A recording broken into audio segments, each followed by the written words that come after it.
Hi, Carrie. Hey, Jacob, how are you? I'm great. And you know what? What? I love you like crazy. I love you like crazy, too. Oh, my God. We are the two biggest dorks. We do a YA podcast. How could we be anything but dorks? I mean, it's sort of in the job description. This is a true fact. So, this time we're talking about The Golden Compass by Philip Pullman, published in 1995, 176 pages. So, a very short book, but a book with many characters and lots of plot. Wait, only 176 pages? You kidding me? I've got the book right in front of me, and it's got 351. Oh, okay. Well, I don't know where that came from then. Let's do that again. 371, you say? I don't know. Let me see what it says on Amazon. Like, that's not quite right. That can't be. That's a really short book. Seemed unlikely. Yeah, very unlikely. Let's see. The hardcover has 399. Jesus. Okay. You're way off. All right. So, well, let me take another stab at that. So this time we're talking about The Golden Compass by Philip Pullman. And it was published in 1995. How many pages is it, Carrie? 370-something. Wow, that's a lot of pages.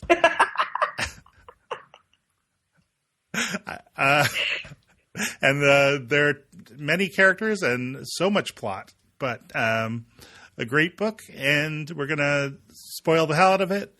And we're going to swear, maybe mostly me swearing this time. Ooh. And it'll be great.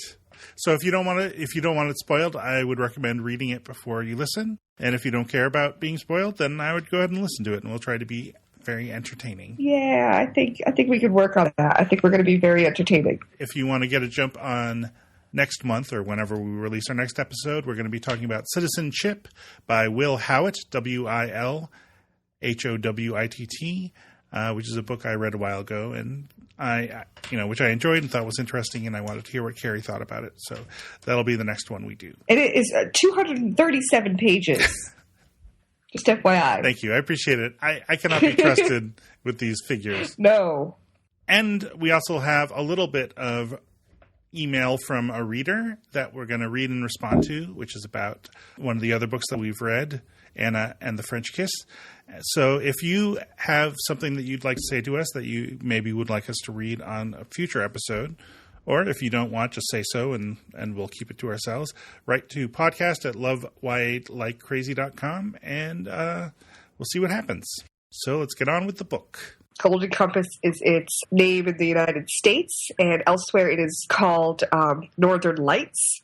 Either way, this book is freaking fantastic. It's part of a 3-part series called His Dark Materials. Ta-da! Excellent.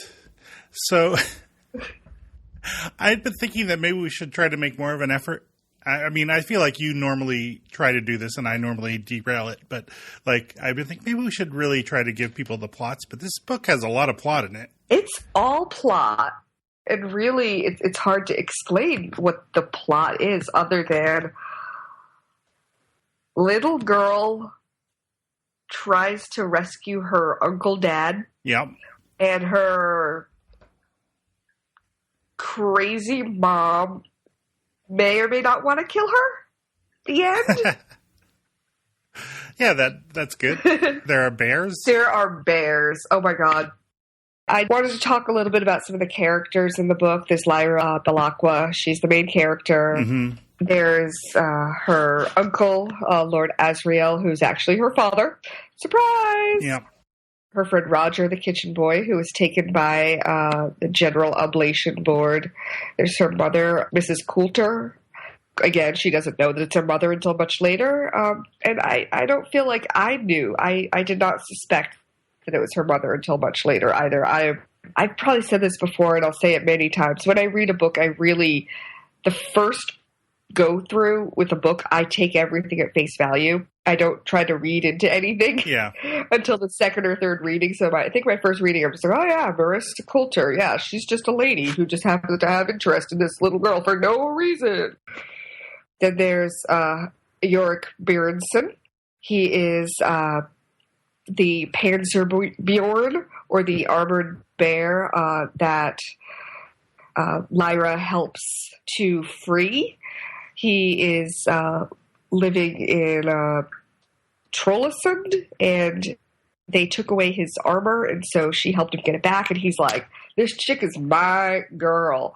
And he totally, like, was her own personal armored bear from that on, which was awesome. Yeah. There's some other bears.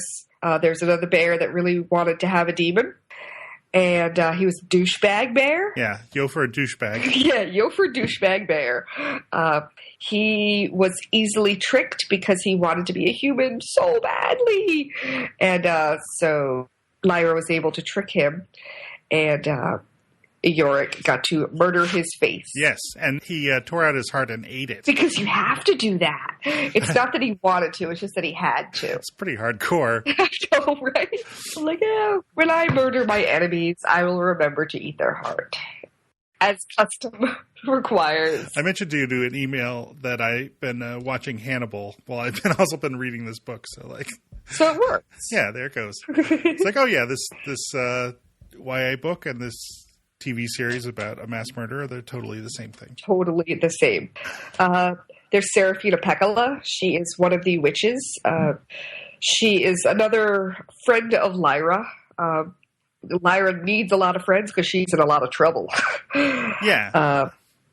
So do you like this book? Oh, yeah. It's a good book. I feel like it's been described as kind of a anti-religious alternative to, the Narnia books, which I can kind of see. I can and I can't. There are... Sorry, I didn't mean to interrupt you. No, go. Okay, so I see that this book is it questions the church. It questions, the separation of religion and science. But I don't think it is as anti-religious as Narnia is religious. Does that make sense? Yeah, no, I got you. I think it's a good for this atheist girl who doesn't have nearly enough, atheist YA in her life. So if anyone wants to write some for me to read, I'm all on it. I just feel like, this book doesn't go as far as Narnia does in the opposite direction. I know what happens later, so I know that there's more. It delves deeper into religion and different parts of the mythology. But, yeah, Narnia. I love it, but I hate it. Well, I guess what I should say, I think that the religious, anti-religious thing, or maybe not even anti-religious, because, well, I don't know. I'll set that aside. Put a pin in that one. But yeah, I think that the kind of religious, or specifically organized religion versus, not, is there. But maybe a better thing is this sort of question of, and I admit that I'm kind of cheating here by having read interviews with Philip Pullman and stuff. But, whether kind of experience and growing up and sort of sexual feelings, whether that's a good or a bad thing, which the Narnia books, there's a part in one of the books where Susan at some point gets old and starts dating boys. And then at that point basically thinks of Narnia as just some made up thing that they did when they were kids that is not real. And she can't get into Narnia anymore. She's not allowed. And Philip Pullman thinks that is bullshit and that, getting older and learning things and, quote, losing your innocence, end quote, there's a lot that can be gained from all of that. And it doesn't have to be a bad thing. And it often isn't a bad thing. And so there's not necessarily a ton of this in the book, although it's kind of explicitly stated at the very end. But that's another kind of contrast between the Narnia books and this, which maybe is more important than the religious thing. So to completely derail this, awesome. I have a story to tell you about the movie where a few years ago, my book club and I, we read the book because, again, it's one of my favorites. And so we read the book. We all loved it. And so I decided to have some people over from the book club to watch the movie version, knowing that it was going to be a shit show, knowing that we were going to make fun of it. knowing that the book is basically sacred text, as hilarious as that is for a book like this, where it is a perfect novel and no movie can compare, especially, again, the terrible shit show that the movie ended up being. And because my book club is a meetup book club, people who I don't know can, in fact, RSVP to an event. Now, I was very, very clear in my description of said event, saying, we are going to talk over this movie. We are going to make fun of this movie. This is how it's going to go. And this stranger came to my house, totally fine, again. But she kept saying, stop spoiling it, guys. Stop spoiling it. And we were like, lady, we just read this book like a week ago. We're not spoiling anything. And her biggest beef with the whole movie was she didn't like the way the noses on the bears looked. The CGI on the bear noses, not up to her standards. And from now on, I can't think of the Panzerborn or Bjorn without thinking of their terrible, bad CGI noses. The end. Well, gee, now I got to check out these noses. Let's see. They're just, according to this woman, just like unbelievably bad. And she couldn't believe how unrealistic they were. I'm like, lady, you did see that these bears are speaking English. They have opposable thumbs. I'm sorry that their noses are realistic. They wear armor. They're so badass. Like, they are those badass animals. And I'm sorry that I just ruined everything for this movie for you, because you won't be able to focus on anything but the noses. But I just had to get that out there. I appreciate it. Strange lady really complained a lot about the noses. And we're like, look, movie's bad, book good, read the book. Yeah. I don't know if she ever read the book. She never came back. The bear's noses are a lot better in the book. That's what I hear. They don't really... One thing I really like about this book, and I didn't realize it until much later, is that Philip Pullman doesn't really give a physical description of anybody. Oh, yeah. I guess that's true. I didn't think of that. He doesn't, he never says, Lyra with her golden hair. I mean, he describes the demons and what they look like. Right. And he describes some things about them.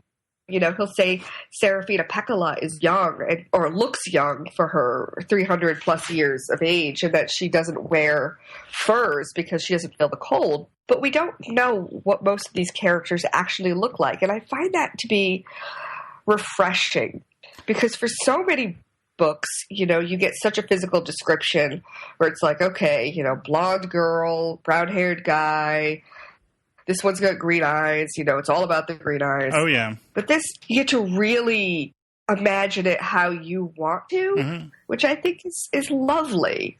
And that's just one thing I really want to say about this book, is that Philip Pullman, not only can he world build like nobody's business, but he also allows you to, I don't know, maybe put yourself in it more, because he doesn't describe anybody. So you're like, well, then I am Lyra. Lyra looks just like me. Yeah. And also, the emphasis on the demons. I'm going to call them daemons at some point, and probably many points. I'm going to call them daemons, too. I mean, that's how I think it should be pronounced. I don't care what Philip Pullman has to say about it. I really do feel like it should be Damon. Why would you spell it that way otherwise? I don't know. It's weird. But yeah, because there's kind of a sense in which, like, the demons are this kind of external expression of who you really are. That seems to be like an important part of it. So that's interesting that the descriptions would be of the demons and not of the people. But, I mean, if I'm missing something, I've read the book a few times, but I really do feel like, he would say something about somebody like, again, Serafina looks young. Things, but very vague things about them, So we knew that Lee Scoresby, so we knew he was from Texas, but we don't know anything about what he looks like other than, he's an aeronaut and he's from Texas. Yeah. I wanted to say something about that. Like, one of the so a general problem often with books that are kind of alternative histories, which this is not exactly, or really at all. Wait, why am I talking about this? Okay. So, but, like, there will be books that are like, this is set in America except with magic, or, in America except... I mean, one of the more obnoxious ones is, this is set in America except there aren't any Native Americans. Yeah. So, which is a little problematic. But one of the things that sometimes happens is that even with these large scale changes, there are people, like there may still be a president named George Washington in America, even though the history is completely different. And that sometimes, that can bug me more or less depending on my mood. But in here, obviously the world is completely different because there's demons or daemons. And there are a lot of ways where the world is different, and even the language is different. Like chocolate is chocolatl. Yes. And electricity is anbaric. So then I thought it was a little weird that there's not only a Texas, but there's also a Wells Fargo bank. I thought that was funny, too, that there was a Wells Fargo. That was that important to him, that it was, yes, Wells Fargo. But that stood out to me as well.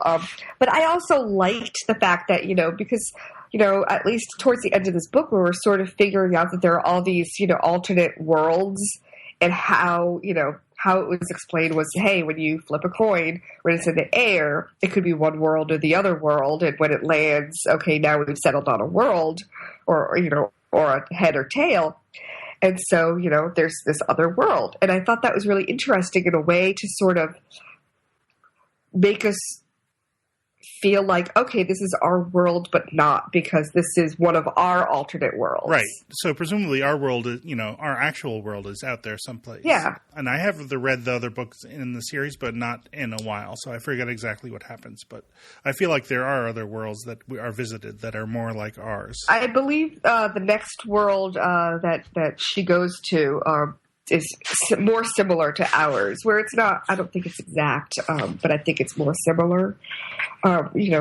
Whereas I think that Subtle Knife, is that the next one? It is. So yeah, I think that there are worlds that are more closely related to ours and worlds that are close enough but different. And I think that this world is close enough but different where it still feels familiar. Mm-hmm. There's a lot of it that does feel familiar, the whole talking about the Jordan College and the scholars, because I work on a university campus, that feels like so like home to me. Like, of course this is how this goes, because that's how colleges go.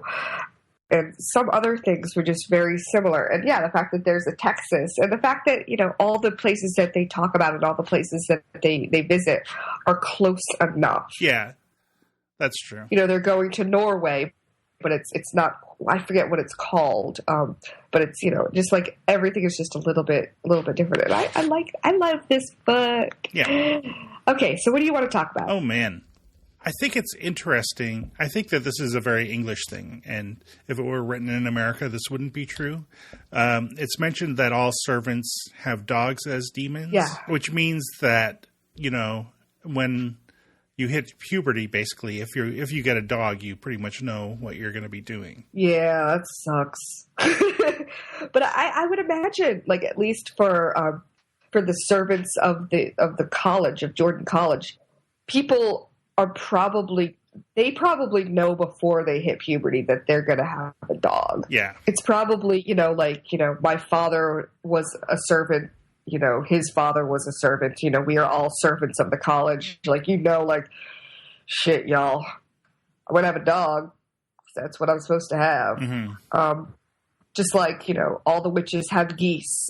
There are certain things that are, a constant. Yeah. And I mean, for some people, it would be a surprise, and you're like, damn it! I did not want that! Right. Well, there's some guy who has a dolphin and can never go on land, basically. Yeah. Because one of the things about the demons is that you really can't be too far away from them at any given time, because it hurts like a motherfucker. Yeah. So, here's an attempt to talk about a little bit of the plot. So, Lyra's mother... Mrs. Coulter. She heads up the oblation board, who are basically, I mean, they do research. They're doing research into. So I guess there's this theological idea that because your demon settles on a specific form when you hit puberty, that there's some relationship between that and losing your innocence and original sin. They quote from the Alternative World Bible, where when Adam and Eve are kicked out of paradise, their demons also assume their final form. Correct. So they're doing experiments to kind of figure out, I guess, is there a way to stop that from happening? Or I'm not even totally sure that they know what they're trying to do exactly, but they just know that there's something interesting about this. And so they're trying to separate people from their demons, which you're not supposed to be allowed to do. No. And they do it with kids, which everyone is, which is basically horrifying. And they also do it with adults, like the nurses. Yeah. So I don't know. Did you get the sense that most of the people in wherever it was, the research facility up in the north, did you think that most of them had been separated from their demons in this way? I think looking back on it, likely they had been, because otherwise I can't imagine that they would have worked there. I like to think that they would be so horrified by it that they would probably leave. They might not be able to stop it, but they'd probably leave. Yeah. But the fact that they were there and they were okay with it means, and when Lyra said, "Oh, everyone's got this dazed look in their eyes," like looking back on it, like, "Oh shit," makes me think that yes, probably everyone who worked there was probably severed. Right, and there's like a lot of I feel like they're also deceiving themselves about what's going on, even as they're doing it. Like there's this conversation when Lyra is first brought in, and she gives the assumed name of Lizzie. Mm-hmm. And the guy, I have this written down. The guy says, "Well, Lizzie, you're a lucky little girl. Those huntsmen who found you brought you to the best place you could be." "They never found me," she said doubtfully. "There was a fight. There was lots of them, and they had arrows." And the guy says, "Oh, I don't think so. I think you must have wandered away from your father's party and got lost. Those huntsmen found you on your own and brought you straight here. That's what happened, Lizzie." And so he just keeps, I mean, I guess it's gaslighting. Yeah. But, he's basically telling her, no. Maybe this maybe is what you think, but I know that can't be right. And then I don't know. I feel like in a lot of ways, separating people from their demons seems to turn them into kind of mid-level bureaucrats. Like, this is the only place on the planet, apparently, where acoustical tiling ceilings exist, which I thought was great. I enjoyed that quite a bit. And then they, talk about the fire alarm and, how it's a pain, but it lets them figure out what needs to be improved and stuff. And it's just all this very kind of bureaucratic mindset which allows them perhaps to not think about what they're doing and what the purpose of the place is. Yeah. So, I worked for an internet startup back in the 90s, and it became fairly clear. I don't think too many of my coworkers, if they hear this, will disagree that, the purpose of the startup was to make money for the people who founded it. And they didn't really care what the company actually did. And in fact, it went through 4 or 5 different business plans while I was there, which I was there for 2 years. And, and I had some discussions with other people there about how, kind of the key to working there was to just do your job as best you could and just kind of ignore that at the end of the day. If you did your job really well, basically what you were doing is allowing some people who you didn't like very much to make a few extra dollars.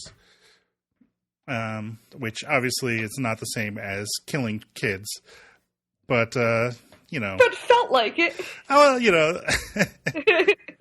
I don't want to make that comparison too strong, but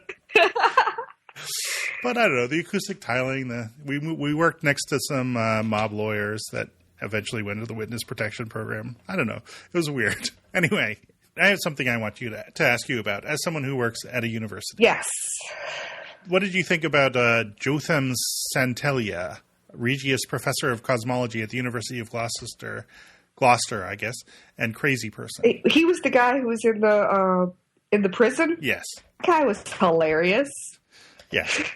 And I thought it was wonderful that she was able to be like, I need to get information from you. Let me stroke your ego. Because that's the only way you could ever get information from faculty members is stroke their egos and then ask them questions about their research. Yep. And the fact that, like, even when he's in a dungeon, the things that he is most concerned about are, like, his publications and stuff, you know. Yes. So I feel like, you know, I guess I hadn't been thinking about the fact that she isn't described physically exactly, but it did strike me that, like, you get the sense that she's incredibly likable, and part of that is because it seems like she makes friends so easily. Yeah, I think she doesn't. She tries to be friends with, I think, the people of her, I guess, you know, status, her social status. Like, she wouldn't normally be friends with people because she is this hybrid girl, though she doesn't really know it. You know, she spent her whole life playing on the rooftops of the college with the other kids. And the other kids just happen to be the servants' kids, the Egyptian kids. And she's not mean to anybody. Right. Like, she will kind of make things up to make herself more interesting sometimes. Which she really does not need to do. This girl is really interesting. She's pretty interesting. There's like a prophecy. She has her own bear. That's true. She has her own bear. She has a prophecy about her. It's like all that shit, you know? Like, you don't really need a lot of extra. Why do you need a silver tongue when you have I'm probably going to butcher its pronunciation. Oh, the alethiometer? Alethiometer? Yeah, I like it. That's true. I love that thing. I want one. Well, it does seem very handy. Yes! And the fact that she can read it because she's a kid and she doesn't have the original Dusty Sin, she can just space out and read it. It's pretty cool. Yeah. But she even asks at some point, like, am I going to forget how to do this? And people are like, oh, shit, I don't know. I'm not going to tell you that you are, but you totally are. Right. Although there's an idea that you can learn. I forget if it's in this book or I might be remembering it from one of the later books, but I feel like at some point the idea is that, you know, you can use it kind of intuitively as a child, and then you lose that ability as you get older, but then you can learn it to use it as an adult and have kind of a more deep use of it. Although it's hard to see. I mean, she's really good at it. It's hard to see what else you want out of this. Yeah, the fact that, you know, she's like, oh, yeah, so I was thinking about the bear, so I put in a tuba, because that means bear, and then I put in a wristwatch, because that means ocean. Because she just knows. Right. Yeah, I know that they mentioned that there were books that they had about the alethiometer or alethiometer or the golden compass. I'm just going to call it that. It would be really stupid. That's the problem with reading so much and not hearing the words as often, is that I don't know how to say them. Anyway, complete digression. Alethiometer. Yeah. Alethiometer. Okay, alethiometer. Cool. Or golden compass. The truth device. the truth thingy. That truthy thingamabob. Yeah. And she's got a cool ass demon named Pantalimon who goes on set adventures with her. But the fact that she needs to tell all these stories is kind of hilarious to me, because girl, you don't need to tell these stories. Like, your life is really interesting. It's true. But it gets her out of, some jams. And so I guess the fact that she knows enough of other people to know what they need to hear. Like, she knew what Douchebag Bear needed to hear in order to fight Yorick. And she also, with her demon's help, she knew when to stop lying. Right. Which is a very useful tool. Mm-hmm. That Bear's Castle was just a horror show. It was a literal shit show. I mean, for them. I mean, it was covered in bird crap and smelled like whale blubber. Yeah. Oof. Man. So what's your favorite part of the whole book? Yeah, that's a good question. Because, having read it in the past a couple of times and then rereading it again, I kept being like, oh, wow, yeah, there's still this part that hasn't happened yet. Yeah. I guess I really liked I mean, so many parts of it are really good too. But I did like the part where after she had been captured, where she's just kind of organizing the kids and, figuring out how to escape. There's also, so I really like that part. And the adults are all like kind of oblivious and sort of evil in a very bureaucratic way. Yeah. How about yourself? My favorite part actually happens towards the beginning of the book. It's when Lord Asriel was like, girl, have you been on the roof? I've heard you've been on the roof. That's not cool. There's shit below the college. And she's like, fuck, man, there is shit below the college? I'm going to do that. So she starts exploring below the college with her friend Roger, the kitchen boy. Yeah. And she finds the catacombs where all the former scholars are. And she finds their skulls that have these coins in them. Mm-hmm. And she tries to trick them, and she switches the coins. And each coin has a carving of what their demon had been. So, it would be a coin with a big lion on it or something else, and it would have the demon's name. And so she tried to switch the skulls and the coins. And she had this really bad night gast and went back downstairs. We're like, sorry.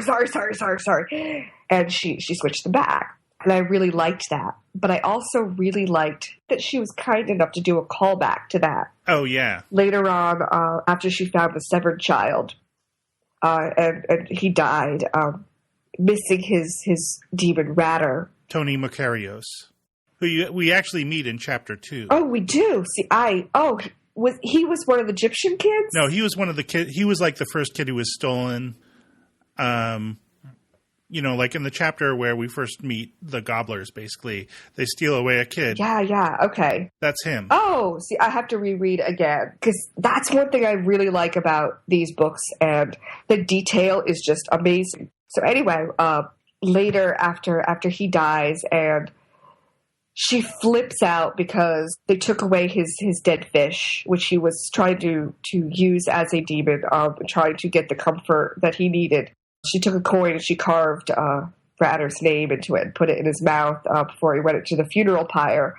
And I thought that was just such a sweet gesture, because she said if it's good enough for Jordan scholars, it's definitely good enough for you. Yeah, I agree. That whole thing, it's kind of amazing, because obviously we don't really have anything like demons in this, in real life. Yeah. And so that the book could lead you to like really feel for this poor kid who's lost his demon and basically seems to have lost himself and is so like sad and miserable and small that we could feel his pain, and then also like Lyra's sympathy and then her anger when the dried fish turns out to have been fed to the dogs or something. Yeah, fed to the dogs, and she was such a strong person at that point. Like, she went to this village and found this severed child where no one else was going,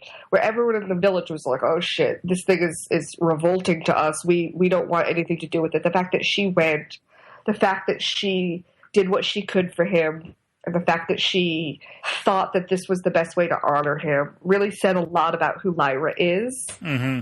and why I guess why so many people are drawn to her, because, she's wild, but she's a good wild. She's a good person. She's the sort of person I would want on my team. If I had to go up north, yeah, she'd be the first person I would call, because I'm like, I need someone who's that brave and that curious and that smart to help me through the dark shit. Yeah, and she really, there are cases where people do not treat her very well. When she's taking this kid back to the Egyptians, and one of the townspeople is like, well, you owe us for the fish. Yeah. Or the situation where she keeps Yorick Burnison from killing one of the townspeople who had stolen his armor. He keeps him from killing that guy. Yeah. Like, she's not just protecting her friends, but even people who, arguably in some way don't particularly deserve it. Because, she doesn't pay the guy for the fish, but, she's... Oh, no, she makes him feel real stupid for asking. Right. And, she's riding the giant bear who,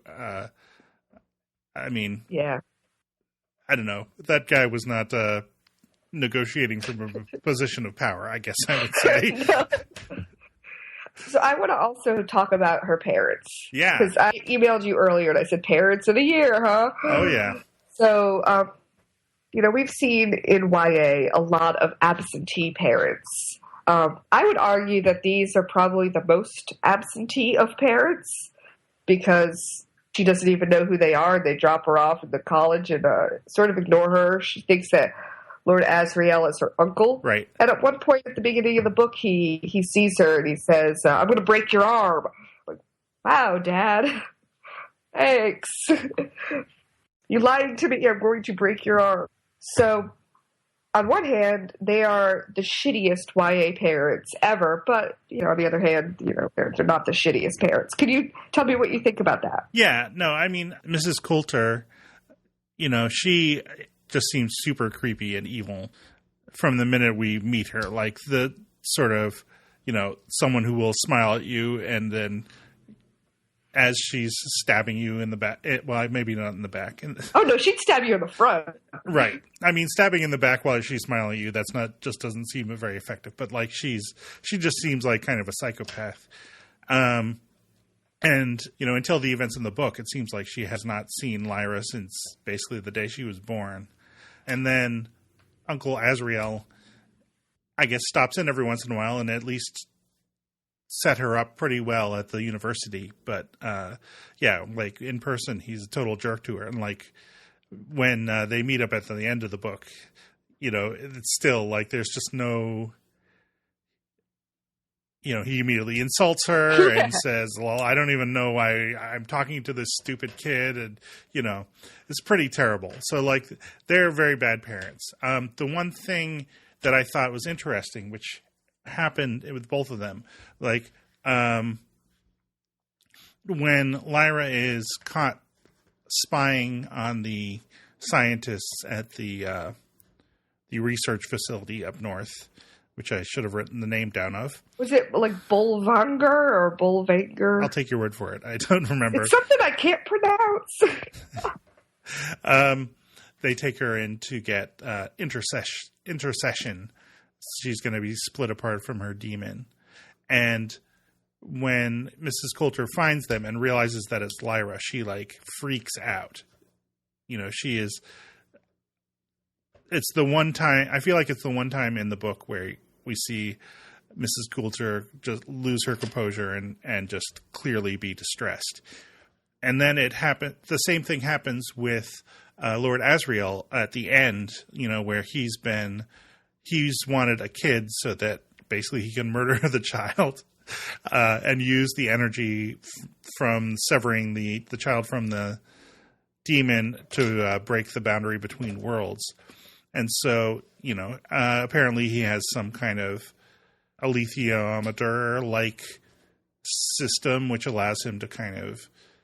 Or maybe it's more what is it called? The truth or something, where you just put your desires out into the world, and the world... What is that stupid thing? Oh, I know what you're talking about. I wish I did. The Secret? Oh, yeah, The Secret. So he's got The Secret. I wish I didn't know that. Except apparently it works. So he's been putting out into the world that he wants a kid to show up that he can murder. And so he opens the door and Lyra's there. And again, he just freaks out and can't deal with it until he sees that Roger is there. He's like, shit, my kid brought me a kid. What? See, I first of all, I think it was very different than The Secret. I think that he actually did order a child because he's in custody, but I think he's in a special kind of custody where he has been able to set up a whole research lab. Yeah. So I think he's got enough connections where he told somebody, "I want a child," and they're like, "We will make that happen." So I think it's a little different than just sort of sending his wishes out into the world and hoping a child shows up. I think he actually, put out an order for a kid. Okay. But I think it's really interesting that both of them save her life multiple times in really creepy, weird ways. Mm-hmm. And maybe if they all used their words, this wouldn't happen. Sure. But I find that in his Dark Materials, nobody uses their words. Everyone just sort of goes and does without talking, which is fine. That's how they do. But I think if Mrs. Coulter had said to Lyra at the beginning, "Look, I'm your mom. Like, here's how it's going to go down," like maybe Lyra wouldn't have run away. Maybe Lyra would have been able to stop the research facility from within. Like, who knows? But the fact that no one uses their words and no one tells her anything means she's got to go and figure shit out on her own. And she's lucky that she, made it out okay, but not everyone did, Tony didn't. Poor Roger. She tried to save him from minute one, and then look what happened. Yeah. Saved him from one parent, but not the other. Yeah. Spoiler alert, we do see Roger later. Oh, do we? We do. Okay. Not well, but we do see him. Anyway, what were you going to say? Oh, what was I going to say? No, it's gone. What? Okay. What the heck? So, question for you. Yes. Lord Asriel, Marissa Coulter, do they love Lyra? Yeah. Sort of. I mean, I think, and again, this is maybe me being influenced by all the Hannibal watching I've been doing. Basically, they love themselves. And they have these connections to other people. I mean, they kind of love each other. Which I was surprised by. That was my little tricksy ending. Like, I was not expecting them to be all like buddy-buddy, huggy-kissy at the end, but they were. The scandal. Right. And they kind of love her, but I think, to me, it's pretty clear that if they, if she got in their way, they would sacrifice her in a heartbeat without even really thinking about it. They might feel bad about it for a second later. They might. I'm not even sure they would feel that bad about it. They might think it was kind of a shame that they had to do that. But I don't know that it would necessarily go beyond that. Yeah. But again, I've been watching a lot of Hannibal recently. And then when we talk about the people who do love her, there are some people who love her like crazy town. Yes. She's got Ma Costa. Right. Loved her since she was a baby because she, nursed her from minute one. There's Lee Scoresby, the Texan. He adores her. He thinks she could just like bring down the mood, and hey, maybe she can. And of course, Yorick. Yeah. Thinks she is the most badass human. If there was anyone he was gonna think like needed a high five at all times, it would be him. He gives her the coolest name. Do you remember what that is? Let's see, Lyra Silvertongue? Lyra Silvertongue. How badass is that? Like, where a polar bear thinks you are so cool, it gives you a dope nickname. Right. It's one of those things like, in The Lord of the Rings where people are she's getting known. People got names for her. So yeah, while her parents love her, like, we love you, but we love you enough to abandon you.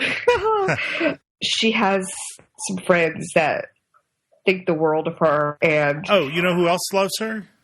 Who else loves her? I would say the Master. Oh, the Master loves her. The Master really did not want this to happen to her, but knew that there was this prophecy and that she couldn't know about the prophecy because then that could fuck shit up. Oh, yeah, that's what I wanted to ask you about. So what would have gone wrong if they had told her? She wouldn't have gone, or she wouldn't have done exactly what she had done. Something would have been different. And I think that the what they keep talking about is, all these different worlds. If one little detail went differently, maybe the whole thing would have been different. So that's just how I'm seeing it. It's like if she knew about it, maybe she'd be like, well, I don't want to be any part of this. I'm not the sort of person you can just have a prophecy about and expect me to jump. Like, I'm Lyra. I do what I want. Right. And I guess the final consequences of that wouldn't be clear until the later books. Because, like, it's basically supposed to, if she knows what her fate is, then the world will be destroyed. That's more or less the prophecy, right? Yeah. So I was trying to, figure out how that would work. But I guess that's probably not in this book, really. But, I mean, we have to think about this book as its own standalone book as well.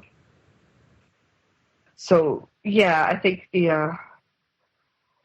maybe if she hadn't done things exactly the way she did it, the stairway into the Northern Lights wouldn't have been created. I think it would. I mean, because I don't see why that would result in everything getting blown up. But I think what would happen maybe is it would have still happened, and Lord Asriel still would have gone through. But Lyra wouldn't have. Lyra wouldn't have. So whatever what he wants to do is destroy the source of the dust. And so perhaps he would succeed in doing that if Lyra wasn't there to stop him, which, again, I guess that probably happens in a later book. So why do you think they want to destroy the dust so badly? They've already got dust. They can't go back and undust. And they're pretty selfish creatures. So are they trying to help the next generation of kids not get sinful? Because it seems like they're the sort of people who really just care about themselves. What they say about Mrs. Coulter is that she, she's basically in a situation where partly because she's a woman and partly because she's not of noble birth, there aren't a lot of ways where she can advance. So what she's done is she's found this one area that people are interested in, but which investigating is kind of unethical and unpleasant enough that most people don't want to do it. And she sees that if she takes this on and succeeds, then that leads to her getting power. So that's why she starts up the General Oblation Board. But Lord Asriel seems like an actual fanatic. Like, he seems to actually think that the dust is the source of all evil in the world, and that if he can destroy the source, then evil will disappear also. Like, I mean, I don't really understand why else he would be doing what he's doing. And then the Master is kind of caught between them. But there does seem, I mean, it sounds like there's kind of a theological... Because in this world, there was never really a reformation. There's this church that is more or less similar to the Catholic Church, but there aren't Protestants, as far as I can tell. It's all just one big church that basically runs everything. So there isn't like a separate scientific establishment. What science there is, and there's clearly some science because they know about fundamental particles and protons and neutrons and things, operates within the church. And so there are these theological debates about the nature of the universe, and then based on that, some areas of scientific research are encouraged and others are shut down. But it seems like Lord Asriel really does believe that dust is a bad thing and that should be gotten rid of. And his problem, he doesn't have a problem necessarily with Mrs. Coulter's research per se, but he thinks it doesn't go far enough. Like, he's definitely fine with killing children. That's no problem. Oh, yeah. But, he wants to use it to go to other universes and fuck shit up there. And I think it's really interesting that he thinks that she doesn't go far enough, because I think, wow, Marissa is just going so freaking far. But I don't see until the very end exactly how far Lord Asriel is willing to go. I just think, oh, poor Lord Asriel, he's been trapped away. Everything is awful for him. Then you realize, oh, shit, he's a bad guy. He is not a good person to know. No, he doesn't seem like it. He seems very persuasive. I mean, actually, that's kind of interesting that he and Mrs. Coulter both are very good at, they're very influential. They can, he convinces the bears to bring him all this stuff that he needs for his research. And she obviously is very influential in society and whatnot. And Mm-hmm. Lyra takes after them in that way, but not in the evil way. No. So we appreciate that about her. Thanks, Lyra. Thanks for not being a douchebag. Yes, not a douchebag. Here's what I wanted to read. It was just okay. This was after Lord Asriel used Roger to create the door between the two worlds. She was still holding Roger's body. Pantalaimon was saying something, but her mind was ablaze, and she didn't hear until he pressed his wildcat claws into the back of her hand to make her. She blinked. What? What? Dust, he said. What are you talking about? Dust. He's going to find the source of dust and destroy it, isn't he? That's what he said. And the ablation board, and the church, and Bolvangar, and Mrs. Coulter, and all. They want to destroy it too, don't they? Yeah, or stop it affecting people. Why? Because if they think dust is bad, it must be good. She didn't speak. A little hiccup of excitement leapt in her chest. Pantalaimon went on. We've heard them all talk about the dust, and they're so afraid of it. And you know what? We believed them. Even though we could see that what they were doing was wicked and evil and wrong, we thought dust must be bad too. Because they were grown up and they said so. But what if it isn't? What if it's, she said breathlessly, yeah, what if it's really good? So that's, for me, her realization that she's going off on an adventure by herself now, and that she's going to do what she can to prove those stupid adults wrong. And I think that that's really our first glimpse into why it is okay to grow up. Because all these adults are so afraid of growing up and being older and dust and sin and wickedness and evil. And she's like, I don't know, man. This shit sounds like fun. And I like that. And I like Lyra. And I like this book. The end. The end. Great. So next time we're reading Citizenship, correct? Yes, that's correct. By Will Howitt, which is, I think, independently published or self-published. Somewhere I saw a post by the author where he said that it was a book that he had not intended as YA, but once he published it, a lot of people seemed to think that it was, and that's fine with him. Yeah. But it's about, it's the story of an artificial intelligence who is brought to life at the beginning and then sort of comes of age in the way that artificial intelligences do. I think we're all familiar with that. Oh, yeah. And so I read it. I thought that I enjoyed it. And I thought it was interesting, and I was interested to hear what you would say about it. So, yeah, we'll do that one next. I think it's fairly short, too. Normally I have notes on all this stuff, but this time, for some reason, I don't. So I don't remember how long it is, but I think it's pretty short. And, yeah, I recommend checking it out. Yes. Do we have any questions this time? Oh, yeah, this is good. Yay! Yeah, listener email. So I will admit I kind of cheated on this.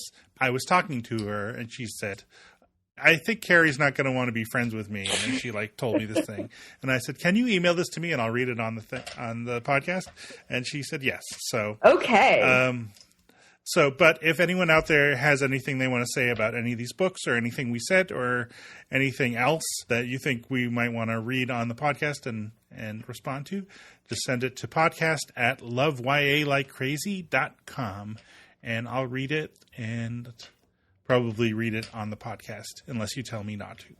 Okay, so this is a message from Aaron Redacted about Anna and the French Kiss. Okay, so I already know where this is going. If she said that I'm not going to be her friend, read it. Just read it. All right. Basically, I thought that it was very readable, especially for a teen romance, and I enjoyed the story, but I thought that there was a major unresolved issue in the book.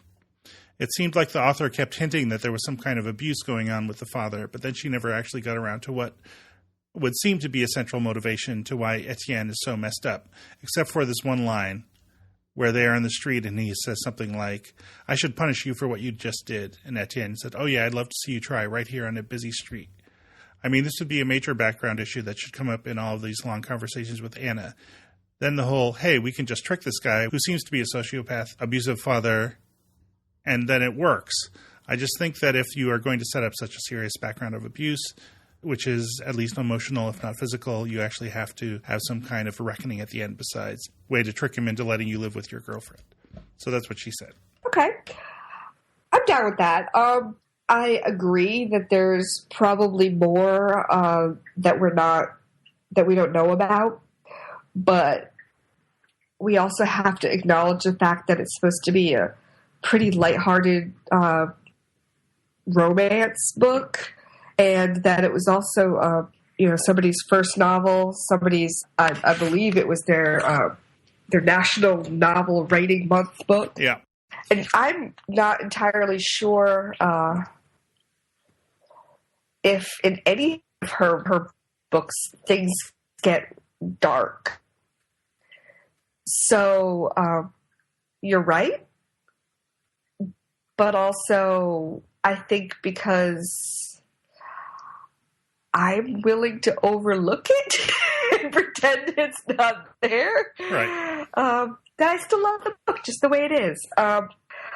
I think every book is flawed in some way. I don't think, even The Golden Compass, which I think is a perfect novel, Anna and the French Kiss, which I think is a perfect YA romance, and other books which I think are perfect.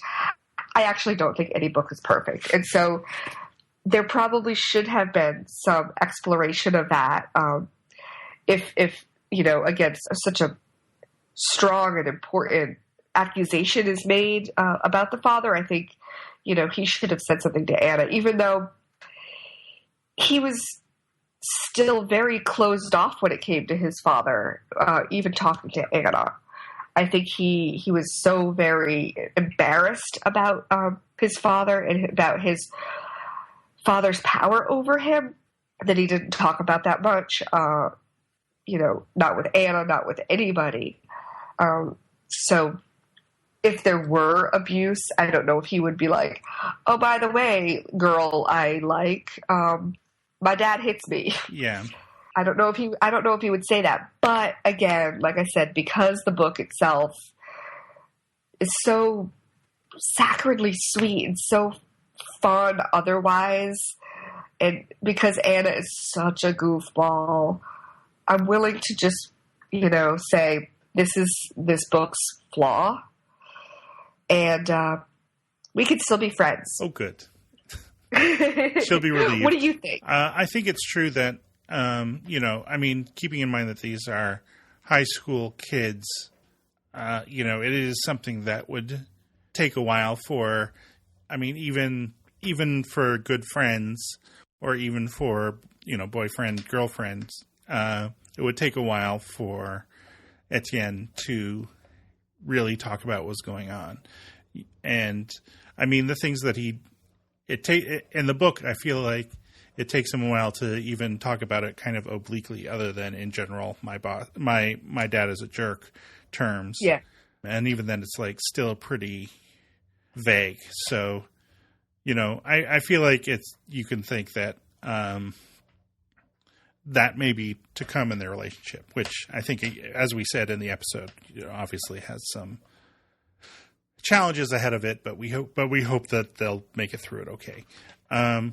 And I think I did think at the time when I was reading it that the whole little trick at the end was a little bit a little too easy. Yes.